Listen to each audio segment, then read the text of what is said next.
জোরে বলুন আল্লাহুম্মা আমিন। সম্মানিত প্রিয় ভাইরা, এই যে মাহফিলটা করতে গিয়ে মসজিদ কমিটি অনেক কষ্ট করেছেন, অনেক কষ্ট করেছেন, এবং এই কষ্ট থেকেই তারা চিন্তা ভাবনা করেছেন যে এত সুন্দর একটা আয়োজন তারা করেছেন। এই আয়োজন করতে গিয়েও তারা খরচ হয় না, হয় না, হয় না? এই আয়োজন করতে গিয়েও খরচ হয়।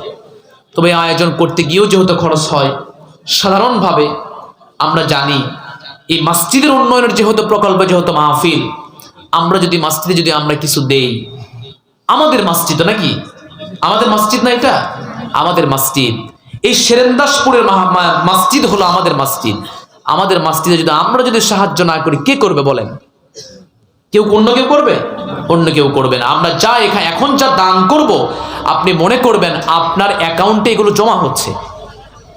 কি হচ্ছে? এগুলো অ্যাকাউন্টে জমা হচ্ছে। আচ্ছা, অ্যাকাউন্টে যখন জমা হয় সেখান থেকে খরচ করে জীবন চলা যায় না? অ্যাকাউন্টে জমা খরচ করা যায় না?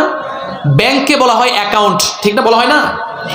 ব্যাংক তো আপনার হচ্ছে অ্যাকাউন্টের একটা জায়গা, একটা জমা রাখার জায়গা। আপনি কেন ব্যাংকে রাখেন? ওখান থেকে আপনি ভাঙেন আর খান, এই তো নাকি?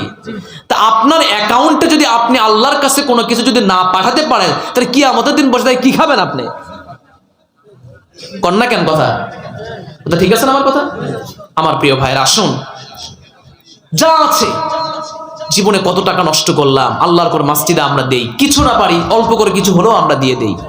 আমি 10 জন মানুষকে দেখতে চাই, যেই 10 জন মানুষ আল্লাহর ঘরে 2টা করে 1000 টাকা, 10 জন মানুষ, বেশি না, 10 জন মানুষ, আমি মুসাফির মানুষ, দোয়া করে দেব, 10 জন মানুষ 2000 টাকা করে দেবেন, বেশি না।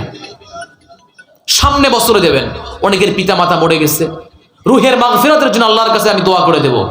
সম্মানিত প্রিয় ভাইয়েরা, তিলকাল আইয়াম নুদাফিলুহা বাইনান নাস। আপনি যদি আপনার সন্তানের জন্য যদি বা আপনার পিতামাতার জন্য যদি দোয়া চান, আল্লাহ তাআলা এর পরিক্রমায় আপনার সন্তানকেও আপনার দোয়ার জন্য আল্লাহ প্রস্তুত করে দেবেন। বলুন না সুবহানাল্লাহ। প্রিয় ভাইরা, তাই 10 জন ব্যক্তি, একজন ব্যক্তি 2000 করে, এমন কোন আল্লাহর গোলাম আছেন?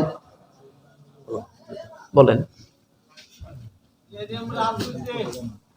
হাত তুলছে? লিখে নেন। এটা কি চলো না তো? হ্যালো প্রিয় হাজরিন,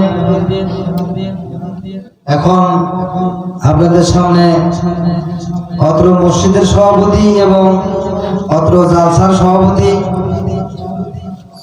একটু কথা বলবে, সবাই ধৈর্য সহকারে শোনেন। আসসালামু আলাইকুম।